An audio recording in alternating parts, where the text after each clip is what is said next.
सामान्य विज्ञान श्रृंखला में पश्चिम चंपारण बिहार से मैं पूनम देवी आपका स्वागत करती हूँ। आज मैं आपसे ताप मापी के कुछ प्रकारों पर चर्चा करूंगी।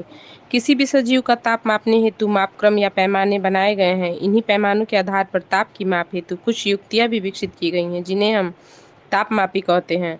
अर्थात वह यंत्र जो किसी वस्तु का ताप मापता है ताप मापी कहलाता है। भिन्न भिन्न प्रकार के ताप मापियों का प्रकार उनके भौतिक गुणों के आधार पर सुनिश्चित किया गया है, जो निम्नलिखित है। पहला, द्रव तापमापी। द्रव तापमापी का सिद्धांत तापमान परिवर्तन के साथ द्रव के आयतन में परिवर्तन पर आधारित होता है। इसमें ऊष्मीय प्रसार के गुण का प्रयोग होता है। दूसरा, अल्कोहल तापमापी। जब द्रव्य तापमापी में अल्कोहल का प्रयोग करते हैं तो इसे अल्कोहल तापमापी कहते हैं। इसका प्रयोग अति ठंडे प्रदेशों में ताप मापने के लिए करते हैं। तीसरा, पारा तापमापी। द्रव्य तापमापी में पारा का उपयोग करके पारा तापमापी बनाते हैं। डॉक्टरी प्रयोग के कारण इसे क्लिनिकल थर्मामीटर भी कहते हैं। चौथा, स्थिर आयतन गैस तापमापी। तापमान में परिवर्तन करने पर स्थिर आयतन पर गैस के दाब में परिवर्तन हो जाता है। इस तापमापी में हाइड्रोजन गैस के स्थिर आयतन का दाब माप कर ताप का पता लगाते हैं। इसे प्रामाणिक गैस तापमापी माना जाता है। पांचवा, प्लेटिनम प्रतिरोध तापमापी। शुद्ध प्लेटिनम के तार के टुकड़े में विद्युत प्रतिरोध के आधार पर ताप मापते हैं। इससे 1000 डिग्री सेल्सियस तक का ताप मापा जा सकता है। छठा, ताप युग्म तापमापी। इस तापमापी द्वारा -200 डिग्री सेल्सियस से 1600 डिग्री सेल्सियस तक का ताप मापा जा सकता है। सातवां, संपूर्ण विकिरण उच्च तापमापी। इसकी सहायता से अत्यधिक उच्च तापों की माप की जाती है। इसके द्वारा लगभग 800 डिग्री सेल्सियस से 3000 डिग्री सेल्सियस तक का तापमापन किया जा सकता है। आठवां, प्रकाशित उच्च तापमापी। अत्यधिक उच्च तापमान में इसका प्रयोग किया जाता है। इसके द्वारा लगभग 800 डिग्री सेल्सियस से 2700 डिग्री सेल्सियस तक का ताप मापा जा सकता है। धन्यवाद। जय हिंद, जय भारत। मैं नेहा पांडे। सामान्य विज्ञान में आज का मेरा टॉपिक है चालन।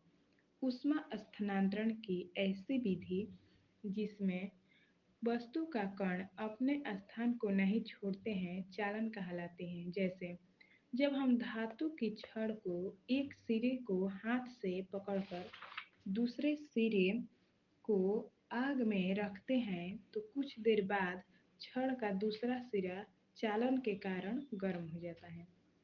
ठोस के अणु एक स्थान से दूसरे स्थान पर गति करने के लिए स्वतंत्र नहीं होते हैं। अतः ठोस में ऊष्मा स्थानांतरण केवल चालन विधि द्वारा होता है। धन्यवाद।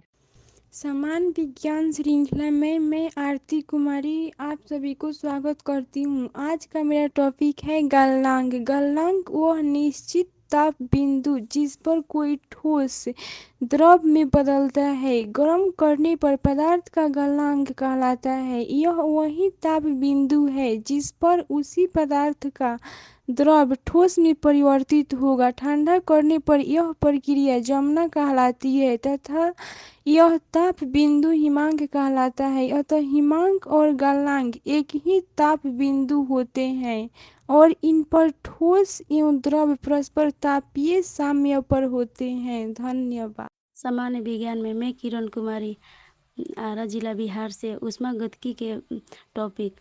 हम जानते हैं कि किसी वस्तु का तापमान दो प्रकार से बढ़ाया जा सकता है। पहला, वस्तु को सीधे ऊष्मा देकर या दूसरा, वस्तु पर कार्य करके।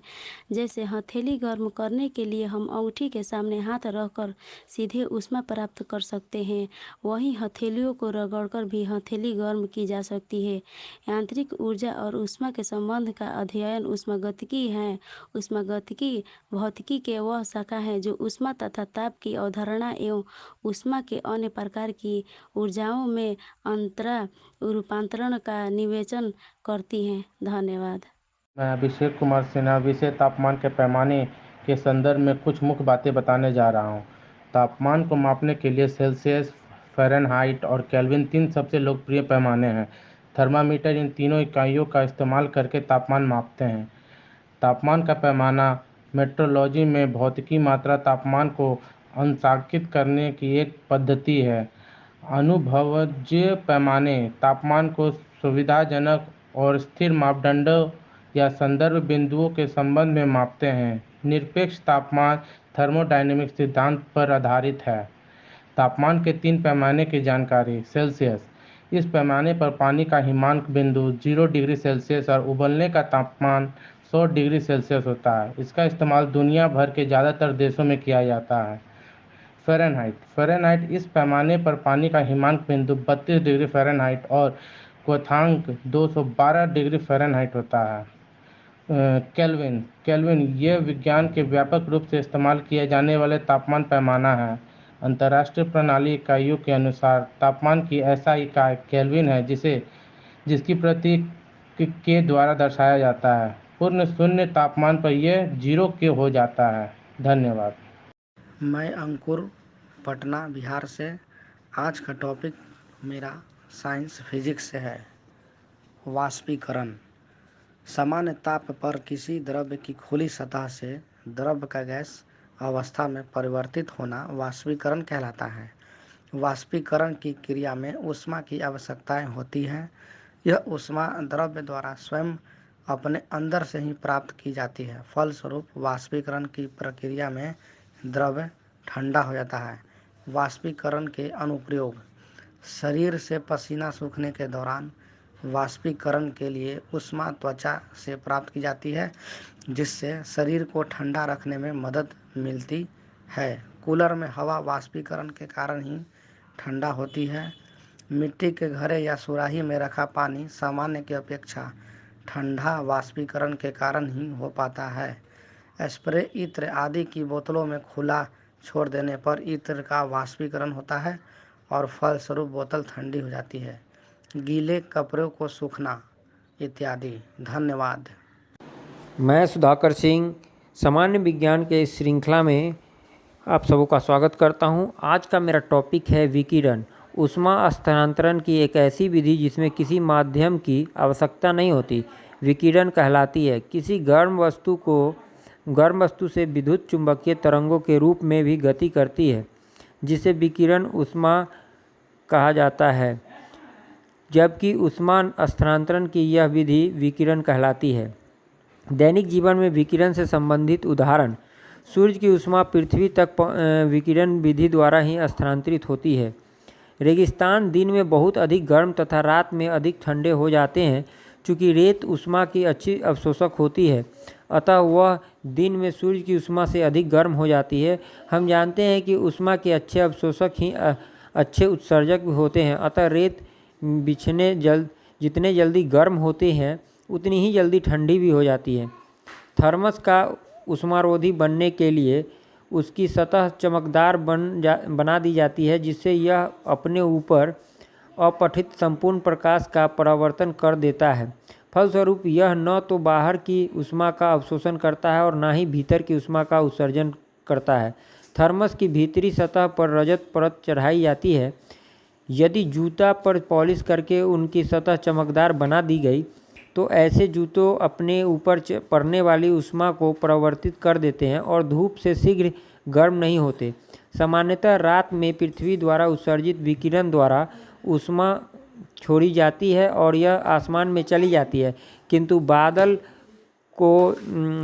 तक जाने में पृथ्वी द्वारा उत्सर्जित विकिरण आसमान में न जाकर बादल से टकराकर पृथ्वी पर वापस आ जाती है। यही कारण है कि जिन रातों में आसमान में बादल छाए रहते हैं वे स्वच्छ रातों के अपेक्षा अधिक गर्म प्रतीत होते हैं। धन्यवाद।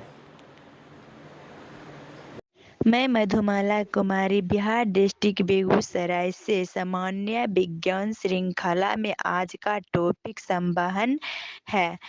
ऊष्मा स्थानांतरण की एक ऐसी विधि जिसमें पदार्थ के कण एक स्थान से दूसरे स्थान की ओर गति करते हैं संवहन कहलाती है। द्रव तथा गैस के अणु एक स्थान से दूसरे स्थान की ओर गति करने के लिए स्वतंत्र होते हैं।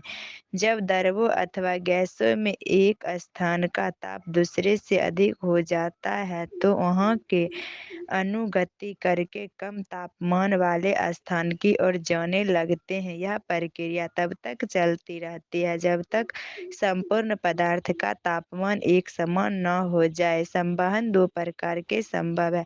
प्राकृतिक संवहन, प्रणोदित संवहन, दैनिक जीवन में संवहन से संबंधित उदाहरण, समुद्र की अपेक्षा स्थल अधिक गर्म हो जाता है। इसके दो कारण होते हैं। जल की विशिष्ट ऊष्मा का मान अधिक होता है। समुद्र के विशाल जल आयतन के कारण ऊष्मा का वितरित हो जाती है। धन्यवाद। मैं पल्लवी कुमारी वैशाली जिला से। साइंस में आज का मेरा टॉपिक है वाष्पीकरण। सामान्य ताप पर भी किसी द्रव की खुली सतह से द्रव का गैस अवस्था में परिवर्तित होना वाष्पीकरण कहलाता है। वाष्पीकरण की क्रिया में ऊष्मा की आवश्यकता होती है। यह ऊष्मा द्रव द्वारा स्वयं अपने अंदर से ही प्राप्त की जाती है। फलस्वरूप वाष्पीकरण की प्रक्रिया में द्रव ठंडा हो जाता है। वाष्पीकरण के अनुप्रयोग। पॉइंट नंबर 1, शरीर से पसीना सूखने के दौरान वाष्पीकरण के लिए ऊष्मा त्वचा से प्राप्त की जाती है, जिससे शरीर को ठंडा रखने में मदद मिलता है। पॉइंट नंबर 2, कूलर में हवा वाष्पीकरण के कारण ही ठंडी होती है। पॉइंट नंबर 3, मिट्टी के घड़े या सुराही में रखा पानी सामान्य की अपेक्षा ठंडा वाष्पीकरण के कारण हो पाता है। पॉइंट नंबर 4, स्प्रे, इत्र आदि की बोतलों को खुला छोड़ देने पर इत्र का वाष्पीकरण होता है और फलस्वरूप बोतल ठंडी हो जाती है। पॉइंट नंबर 5, गीले कपड़ों को सुखाना। धन्यवाद। मैं पूजा कुमारी। साइंस में मेरा आज का टॉपिक है किरचॉफ का नियम। इस नियमानुसार अच्छे अवशोषक ही अच्छे उत्सर्जक होते हैं तथा बुरे अवशोषक बुरे उत्सर्जक होते हैं। उदाहरण के लिए, यदि अंधेरे में एक काली एवं सफ़ेद वस्तु को समान ताप पर गर्म करके रख दिया जाए तो किरचॉफ नियम के अनुसार अंधेरे में काली वस्तु अधिक चमकेगी। ऊष्मा का वह परिमाण जिसे कोई पिंड विकिरण द्वारा अवशोषित कर सकता है उस पिंड के वर्ण रंग पर निर्भर करता है। हल्के वर्णों की वस्तुओं की अपेक्षा काले रंग की वस्तुएं विकिरण ऊर्जा का अवशोषण तथा उत्सर्जन अधिक करती है। यह कारण है कि गर्मियों में हल्के काले रंग के कपड़े और सर्दियों में गहरे रंग के कपड़े आरामदायक होते हैं। धन्यवाद। मैं पुष्पा ठाकुर, गया जिला बिहार से। मैं आप सभी का इस सामान्य विज्ञान श्रृंखला में आप सभी का अभिनंदन करती हूँ। आज मैं प्लेटिनम प्रतिरोध तापमापी के बारे में बताने जा रही हूँ। प्लेटिनम प्रतिरोध तापमापी का सिद्धांत है किसी धातु के तार का विद्युत प्रतिरोध तार का ताप बढ़ाने पर बढ़ जाता है। इस विद्युत प्रतिरोध में हुए परिवर्तन को मापने के सिद्धांत पर यह तापमापी कार्य करता है। शुद्ध प्लेटिनियम के तार के टुकड़े में विद्युत प्रतिरोध के आधार पर ताप मापते हैं। इस तापमापी द्वारा लगभग 1000 डिग्री सेल्सियस तक का ताप मापा जा सकता है। धन्यवाद। मैं रंगीला कुमारी। आज मैं सामान्य ज्ञान में आपको रेफ्रिजरेटर के बारे में बताने जा रही हूँ। तांबे की कुंडली में द्रव फ्रेन लिक्विड फ्रेन रहता है भरा रहता है। दाब से निम्न दाब के क्षेत्र में अचानक प्रसार होता है, जिसके कारण फ्रेन हो जाती है तथा वाष्प द्रव मिश्रण में रूपांतरित हो जाती है। रेफ्रिजरेटर में खाद्य पदार्थ को ताज़ा रखने हेतु 40 सेल्सियस तापमान सुरक्षित होता है। रेफ्रिजरेटर के अंदर आर्द्रता कम रहती है ताकि अधिक नमी के कारण वस्तुएं खराब न हो। यही कारण है कि जब सीलन वाले बिस्कुटों को थोड़ी देर के लिए फ्रिज के अंदर रखा जाता है तो अतिरिक्त नमी अवशोषित हो जाने से वे कुरकुरे हो जाते हैं। धन्यवाद। सामान्य विज्ञान श्रृंखला में मैं प्रियंका कुमारी, मधुबनी, बिहार से। आज मैं वाष्पीकरण के प्रभावित करने वाले कुछ कारकों के बारे में बोलने जा रही हूँ। वाष्पीकरण को प्रभावित करने वाले कारक निम्नलिखित है। पहला, आर्द्रता। वायु में आर्द्रता होने पर जल का वाष्पीकरण धीरे या कम होती है। यही कारण है कि वर्षा ऋतु में कपड़े देरी से सूखते हैं। दूसरा पॉइंट, तापमान। तापमान ज़्यादा होने पर वाष्पीकरण की दर में वृद्धि हो जाती है। तीसरा पॉइंट, वायु की गति। तेज हवा होने पर द्रव की सतह पर एकत्रित वाष्प लगातार हटती रहती है, जिससे वाष्पीकरण तीव्र होती है। द्रव की खुली सतहों का क्षेत्रफल। खुली सतह का क्षेत्रफल अधिक होने पर वाष्पीकरण अधिक होता है। उदाहरण के लिए, कप की अपेक्षा प्लेट में जल्दी चाय ठंडी हो जाती है। पांचवा पॉइंट, दाब। अत्यधिक दाब होने पर वाष्पीकरण की दर घट जाती है। धन्यवाद। मेरी आवाज़ सुनो। मैं संगीता कुमारी समस्तीपुर बिहार से विज्ञान में गलनांक पर बोलने जा रही हूँ। वह निश्चित ताप बिंदु जिस पर कोई ठोस द्रव में बदलता है, गर्म करने पर पदार्थ का गलनांक कहलाता है। यह वही ताप बिंदु है जिस पर उसी पदार्थ का द्रव ठोस में परिवर्तित होगा। ठंडा करने पर यह प्रक्रिया जमना कहलाती है तथा यह बिंदु हिमांक कहलाता है। धन्यवाद। सामान्य विज्ञान श्रृंखला में मैं रूबी कुमारी दरभंगा से। आज का टॉपिक है विशिष्ट ऊष्माधारिता। किसी पदार्थ के एकांक द्रव्यमान में एकाएक ताप वृद्धि करने के लिए आवश्यक ऊष्मा की मात्रा उस पदार्थ की विशिष्ट ऊष्माधारिता कहलाती है। इसका मात्रक जूल किलोग्राम केल्विन अर्थात जूल प्रति किलोग्राम प्रति केल्विन होता है। किसी पदार्थ की विशिष्ट ऊष्माधारिता उस पदार्थ की प्रवृत्ति और उसके ताप पर निर्भर करती है। जल की विशिष्ट ऊष्माधारिता अधिक होती है। यही कारण है कि जल अन्य पदार्थों के मुकाबले धीरे धीरे गर्म और धीरे धीरे ठंडा होता है। SI मात्रक में जल की विशिष्ट ऊष्माधारिता है 4186 जे किलोग्राम पर पावर -1 के पर पावर -1 अर्थात 4.186 जे जी पर पावर 1 के पर पावर -1 ऊर्जा को कैलोरी में और तापमान को सेंटीग्रेड में परिवर्तन करने पर जल की विशिष्ट ऊष्मा 1 कैलोरी ग्राम सेंटीग्रेड होती है। अर्थात 1 ग्राम जल का तापमान 1 डिग्री सेल्सियस बढ़ाने हेतु 1 कैलोरी ऊष्मा की आवश्यकता होती है। धन्यवाद। मैं उपेंद्र कुमार साइंस सीरीज में आज का मेरा टॉपिक है जल का विशेष गुण। सामान्यतः सभी पदार्थों को गर्म करने पर उनका आयतन बढ़ता है और ठंडा करने पर उनका आयतन घटता है, परंतु जल में इसके जस्ट विपरीत होता है। क्योंकि जब जल को ठंडा करते हैं तो 4 डिग्री सेल्सियस तक उसका आयतन घटता है।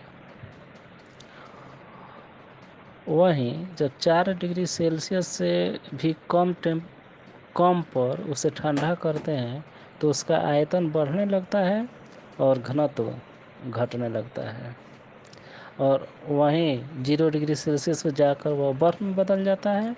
फलस्वरूप उसका आयतन सबसे अधिकतम होता है और घनत्व सबसे न्यूनतम होता है। इस आधार पर हम कुछ निष्कर्ष निकाल सकते हैं। जैसे 4 डिग्री सेल्सियस पर जल का आयतन न्यूनतम होता है और उसका घनत्व अधिकतम होता है। दूसरा, बर्फ़ का आयतन जल से अधिक होता है। तीसरा, बर्फ़ का घनत्व जल से कम होता है। इसका कुछ उदाहरण भी निम्न प्रकार से हैं। जैसे जो ठंडे प्रदेश होते हैं उनमें जो जलीय स्रोत होते हैं जैसे तालाब और झील, उनके वहाँ जब जल ठंडा होने लगता है उस क्रम में जो 4 डिग्री से टेम्परेचर वाले जल होते हैं वो भारी होकर नीचे आ जाते हैं और ऊपरी सतह पर बाकी जल जो है हल्के जल जो है वो बर्फ़ में परिवर्तित हो जाते हैं। इस प्रकार ऊपर बर्फ़ बना रहता है और नीचे जल कायम रहता है, जिससे जलीय जीव आसानी से अपना जीवन यापन करते हैं। दूसरा, शीत ऋतु में पाइप का फटना यह जल के विशेष गुण पर डिपेंड करता है। तीसरा, जल का घनत्व पानी से कम होने के कारण, बर्फ़ का घनत्व पानी से कम होने के कारण बर्फ़ पानी में डूबकर तैरते रहता है। Thank you.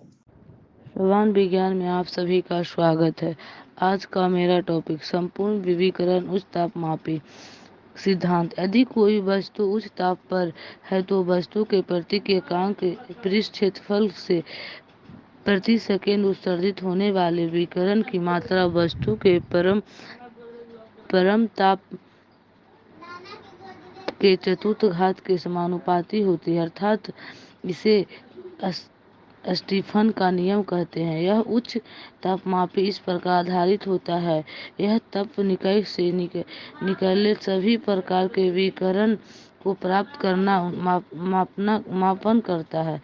इसकी सहायता से अत्यधिक उच्च तापों की माप की जाती है। इसके द्वारा लगभग 800 डिग्री सेल्सियस से 3000 डिग्री सेल्सियस तक ताप का मापन किया जा सकता है। इसे तत्व वस्तु के उत्सर्जन विकिरण के आधार पर ताप मापते हैं। धन्यवाद। मैं अशोक कुमार बर्नवाल राघव रीजनिंग क्लासेस के सामान्य ज्ञान की श्रृंखला में आप सभी का स्वागत करता हूं।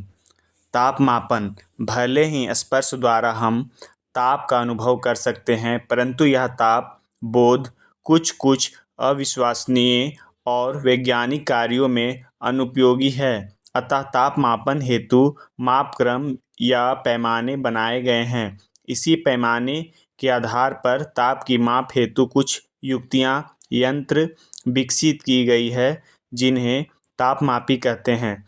तापमापी वह यंत्र है जो किसी वस्तु का ताप मापता है, तापमापी कहलाता है। वास्तव में पदार्थों के बहुत से भौतिक गुणों में ताप के साथ पर्याप्त परिवर्तन होते हैं, जिन्हें तापमापी की रचना का आधार बनाया जाता है।